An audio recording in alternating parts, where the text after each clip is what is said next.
আচ্ছা আচ্ছা ঠিক আছে।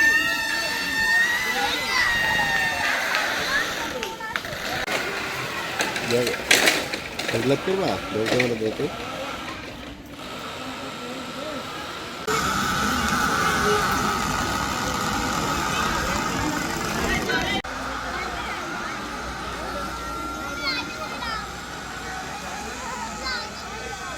ফাউন্ডেশনের 7 দিনব্যাপী বৈশাখী মেলা উদযাপন করা হবে। এখানে আপনার প্রায় 25টা স্টল হবে লোক কারুশিল্পীদের।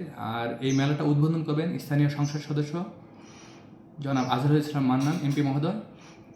আর এই উপলক্ষে পর্যাপ্ত ব্যবস্থা নেওয়া হচ্ছে বাংলাদেশ লোক কারুশিল্প ফাউন্ডেশনের পক্ষ থেকে। অলরেডি আমাদের ডেকোরেশনের কাজ বা সাজসজ্জার যে কাজগুলো সেগুলো শুরু হয়ে গেছে।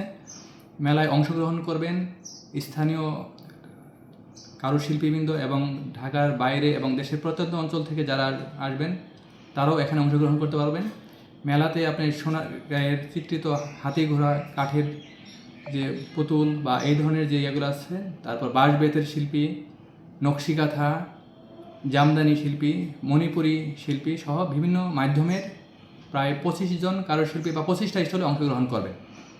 মেলার সার্বিক নিরাপত্তা ব্যবস্থায় থাকবেন। আমরা অলরেডি চিঠি দিয়ে দিব, মানে সব কিছু আমাদের দেওয়া হয়ে গেছে। জেলা পুলিশ নারায়ণগঞ্জ এবং টুরিস্ট পুলিশের সাথে আমাদের যোগাযোগ হয়েছে। তার সার্বিক এবং এছাড়াও আমাদের এখানে মানে 16 জনের একটা আনসার সদস্য টিম আছেন, তারা সার্বিক সহযোগিতা করবেন। এছাড়াও আমাদের ফাউন্ডেশনের নিজস্ব নিরাপত্তা কর্মী আছেন, তারাও মেলার সার্বিক প্রয়োজনে সহযোগিতা করবেন এবং আইনশৃঙ্খলা রক্ষায় সহযোগিতা করবেন।